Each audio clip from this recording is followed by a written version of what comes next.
wanted to do something good. I've always wanted that. I've always had this need inside me, for some reason or other, I cannot explain why, to do something. To do something that really matters.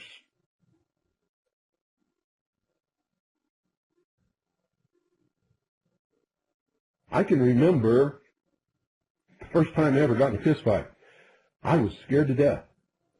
In fact, I was almost petrified to the point of cowardice, to tell you the truth. The boy I had to fight was a bigger boy, about twice my age, as a matter of fact. And he was the base bully. We lived on a military base in the Azore Islands called Lodge's Field. Actually, we didn't live on Lodge's Field. We lived in a village called Fonte de Bastard, which was quite some distance from the base. And one day we went to the base, and my parents dropped us, the children, off to play with some of our friends while they went to do other things. Well, when they came back, they parked the car and watched us for a little while. And that's when this bully decided to pick on me. To pick on me. And I was afraid of him. All of the children were afraid of him. That's how he got to be a bully for so long. And he hit me in the face with his fist a couple of times. And I didn't do anything. I didn't hit him back because I was afraid.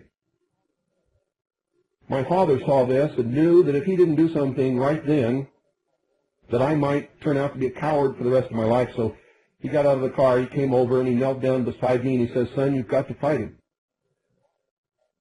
I said, "Why?"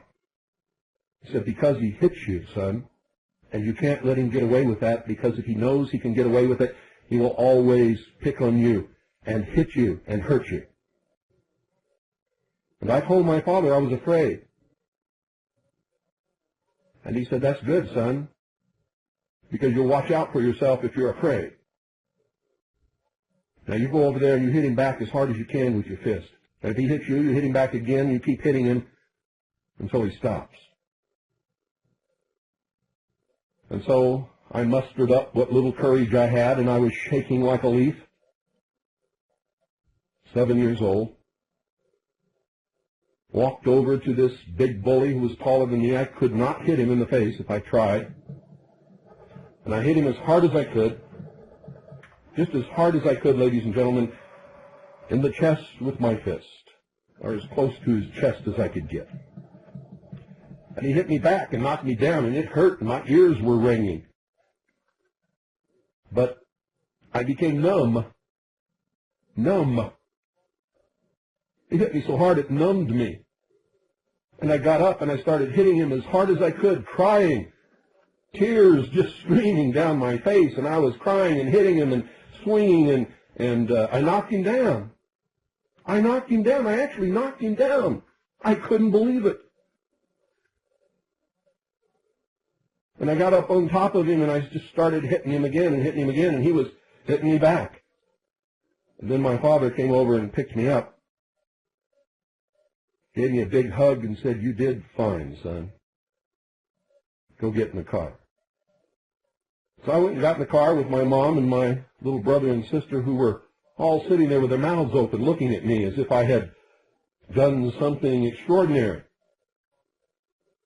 And my father had a couple of words with the local bully. I have no idea what my father told him, but he never bothered me again. And folks, to this day, I don't believe it was because I knocked him down. But I got to tell you, I felt good. I felt better than I had ever felt in my entire life. I felt like the king of the world. Not because I had hurt someone, but because I had done something right in the eyes of my father and my brother and sister and my mother and all the other little children who were there, whom this bully had always picked on like ever since we could remember.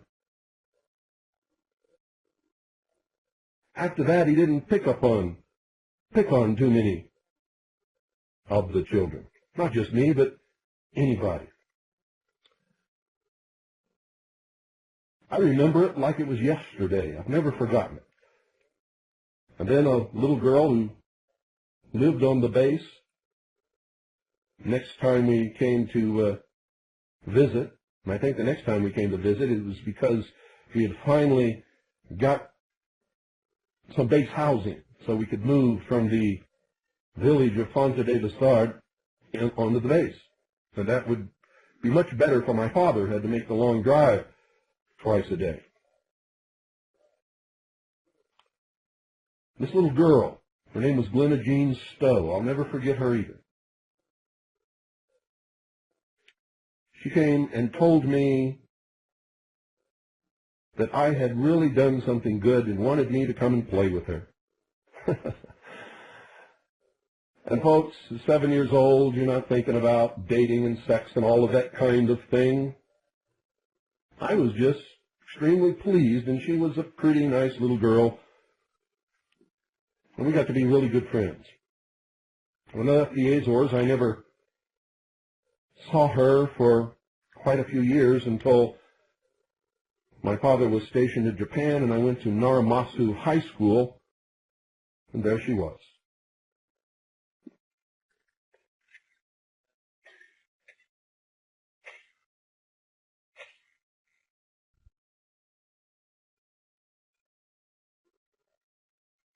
She had grown up,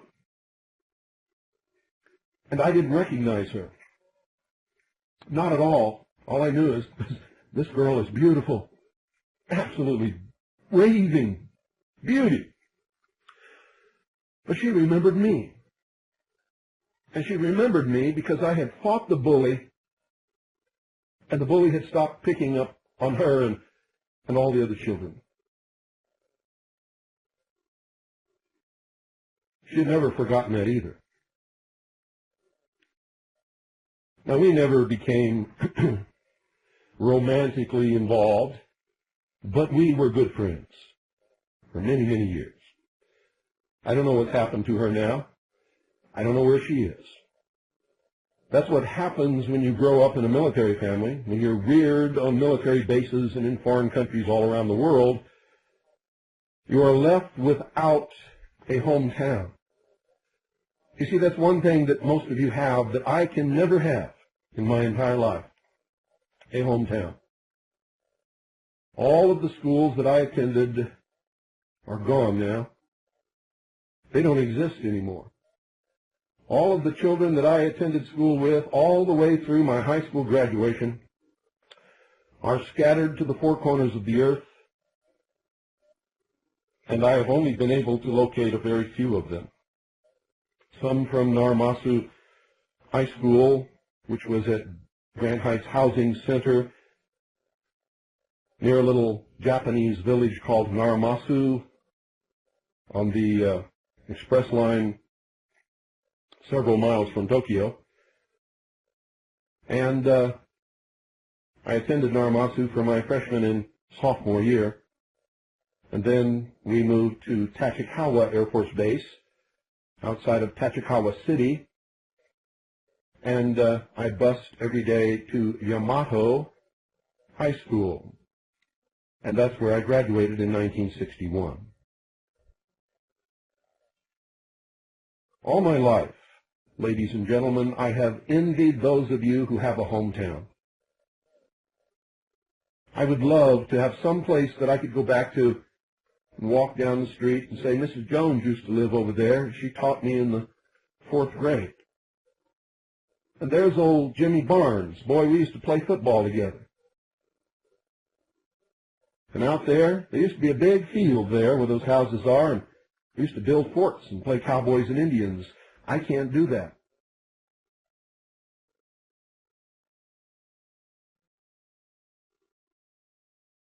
I envy those of you who can.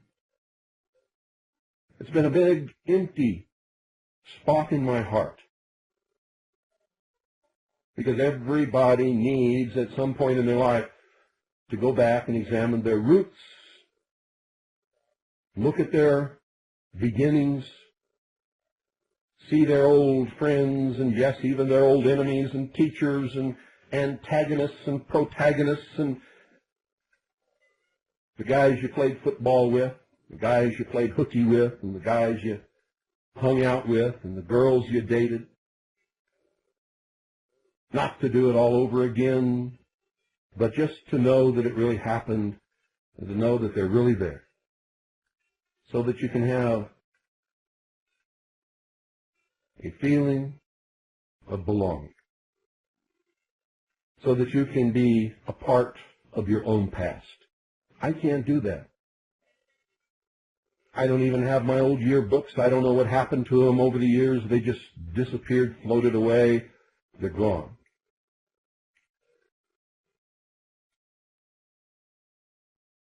Gone.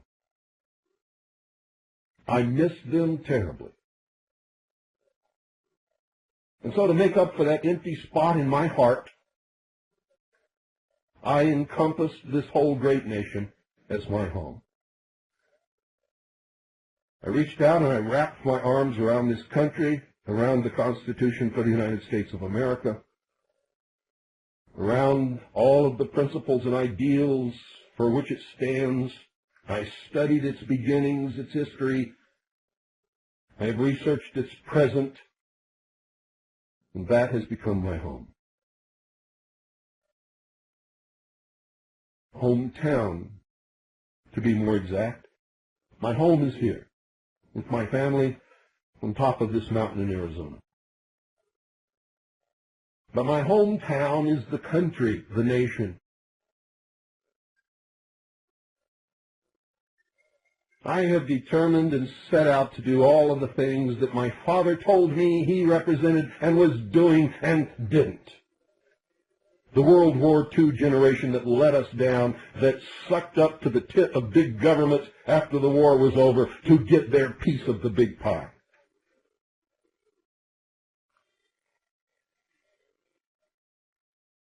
Trying as hard as I can to make up for that.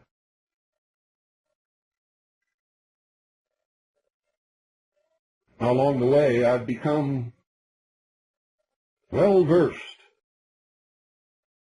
in the methods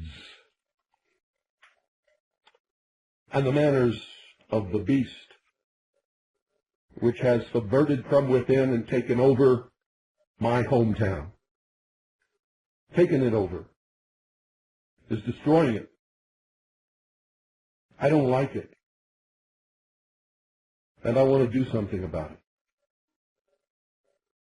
You see, because I want my children to grow up in my hometown free, with opportunity, without fear, especially without fear of their government.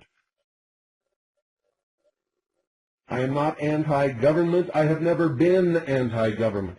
In my quest to fulfill this, my initial plan was to serve in each of the armed forces, all four of them, retire, and go into civil service. That was my plan. I served 4 years in the United States Air Force, 10 years, a little over 10 years, about 11 years in the United States Navy. My next stop was the United States Marines. After that, I planned to finish up in the United States Army.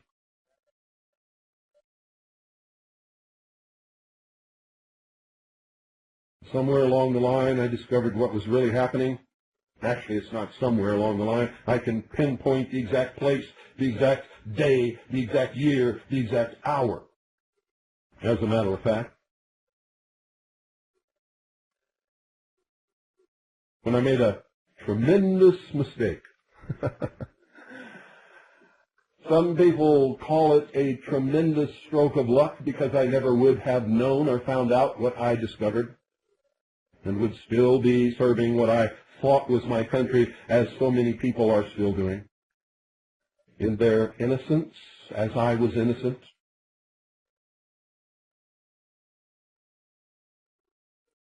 I was sent from sea duty to shore duty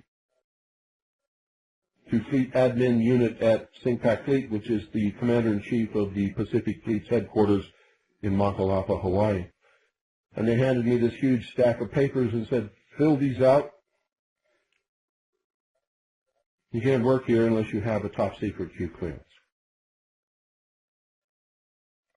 I was a second-class petty officer at that time. And I filled everything out, and I came to this long list of organizations. And you were supposed to check every organization that you'd ever belonged to in your life. And one was missing. It was the Order of Demolay, which is the youth organization for Freemasonry. And so, knowing that it was the youth organization for Freemasonry, I checked Freemasonry, because Demolay was not listed. And wham, bang, crash, zippity-doo-dah. This automatically opened up an FBI record on me, because it's the FBI. See, most security clearances up through secret are agency checks, which means they just run a communications check of all the different agencies to see if they have any derogatory information. And if they don't, you can get as high as secret security clearance, or you could then, let me put it that way. But to get top secret, and especially AQ, SCI clearance, which is what I had to have. SCI means sensitive compartmentalized information. The FBI has to do a complete background check, and ladies and gentlemen, they do not do it by phone. They literally, personally visit every single person that you ever knew in your entire life and ask them questions, the answers to which you would not want your mother to know. So I was kind of sweating that because I didn't know what could prevent you from getting a security clearance. And I passed it all. I got some strange phone calls from people that I knew wanting to know what bank I had robbed, why the FBI had been at their house asking all those questions.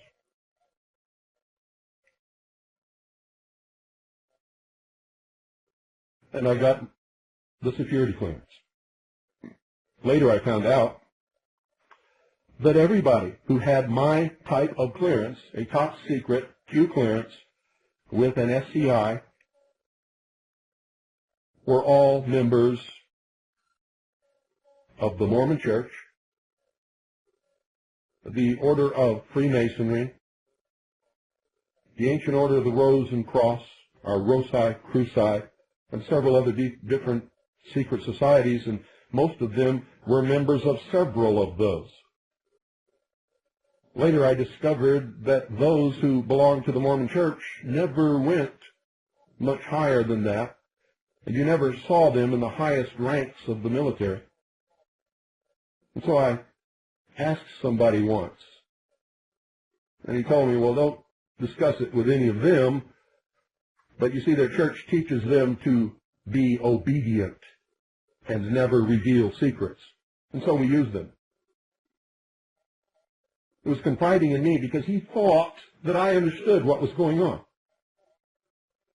I didn't. I didn't understand a lot of things that I was seeing. I didn't understand a lot of the things that happened, and I didn't understand the restrictions placed upon us when Americans were in peril, and we should have been going to rescue them, but were forbidden to do it. I didn't realize what was going on until years later when I began to put all the information that I had seen and heard together and realized that I had actually been a part of and had seen the plan to destroy the United States of America from within and bring about a one-world totalitarian socialist, one-world government over the ashes of the Constitution for the United States of America, and that it was the stated and avowed policy of the United States government to do that.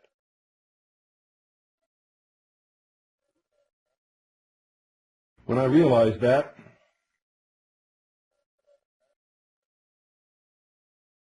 I left the Navy. I took an honorable discharge as a petty officer first class, and I left the Navy.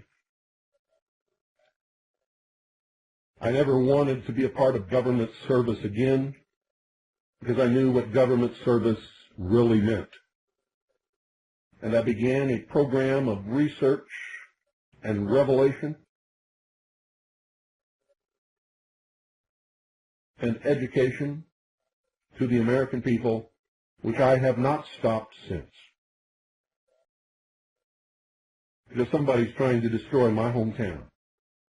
The only hometown that I have, the only one that I ever will have, the only one that can possibly mean anything to me because there isn't any other place for me to go. And ladies and gentlemen, if you've never seen anyone in your life who loves their children completely and totally with all their heart and soul, you come and visit me and you will see that person standing right here in front of you. And so I cannot leave my children to the future that I know is coming without putting up a good fight to stop it. No matter what happens in the future, I want them to be able to say, my father did everything he possibly could as a human being to leave us a good future. I'd be very pleased if many of you and your children could say that about me also. I don't want statues or ribbons or medals or anything like that. I don't even want to fight another war. I fought a war in Vietnam. There are no heroes in war. There are people who do what they have to do at a particular time when it is necessary because there just isn't anybody else to do it, and that's all there is to it. When I fought in Vietnam, I was a patrol boat captain. First on the river and harbor at Da Nang, and then on the Qua Viet River near the DMZ. I saw an awful lot of combat. Me and my crew killed an awful lot of what we then called the enemy. And they killed a lot of us. And I worked with some damn good people. All of them boys. I was 25 and they looked up at me as some kind of an old veteran. An old salt. At 25 years old, I had a patrol boat with enough weapons that I could decide the life or death of anybody that we came across at any time that I wanted to, and could destroy whole areas of population. And if the weapons on my boat were not good enough, I could go to my radio and call in an airstrike or an artillery strike if I wanted to. And my crew were just young boys, 18, 19, 20 years old.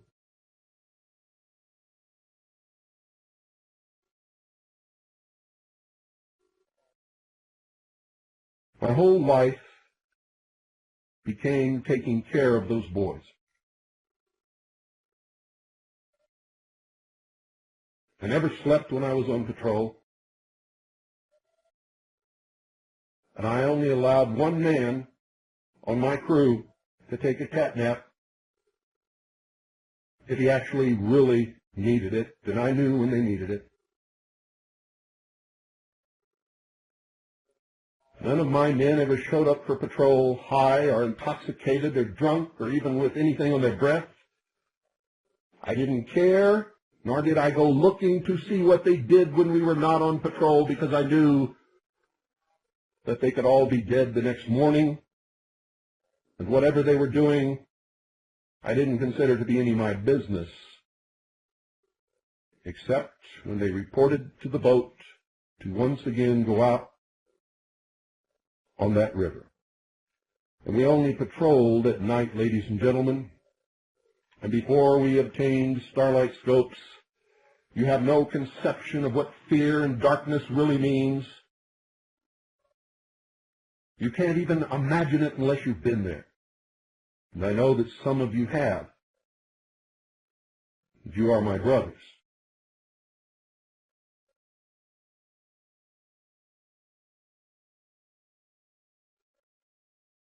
I never ate until they had eaten, and I never went to bed until I knew that they had a warm bed to sleep in.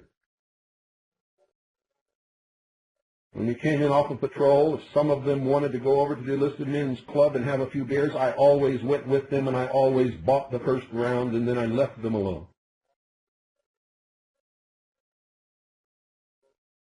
If I knew one of my men was broke, I gave him money, as much as I could spare. And I was so happy and so thankful that no man that ever served on that boat with me was ever wounded or killed.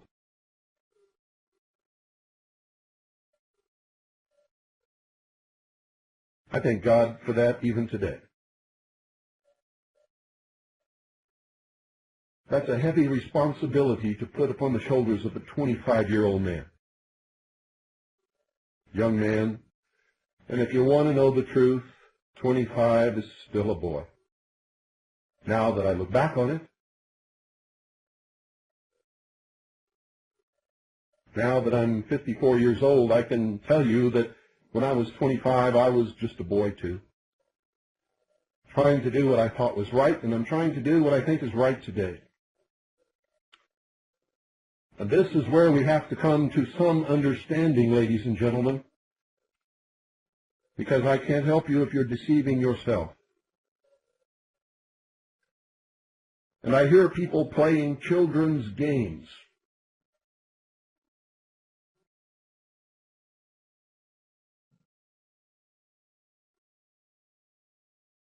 To be a patriot, ladies and gentlemen, is not to be loyal to my country, right or wrong. Do you understand what I'm saying? To be a patriot is to be loyal to the principles and ideals and to the supreme law of the land which makes the country. And if there's someone in the government, in the country, who is doing wrong things in the name of the country, you cannot support it. You cannot support it. The nation is not geographical boundaries. It is an idea.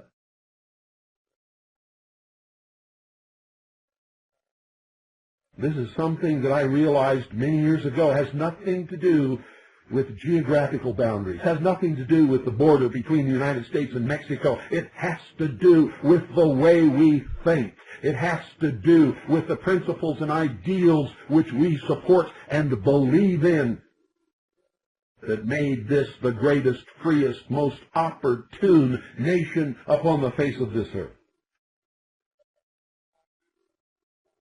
This nation is the hardest to conquer and bring into a one-world government. Why, this nation is the most difficult to disarm. It has to do with freedom. It has to do with the understanding of what freedom really is. It has to do with the knowledge that if you are not willing to die for freedom, you cannot and will not ever be free, because all your enemy must do is threaten your life and you will whip into a bowl of quivering jelly. You will kiss his feet and do whatever the hell he wishes you to do if you are not willing to die for those principles and ideals that lead to freedom.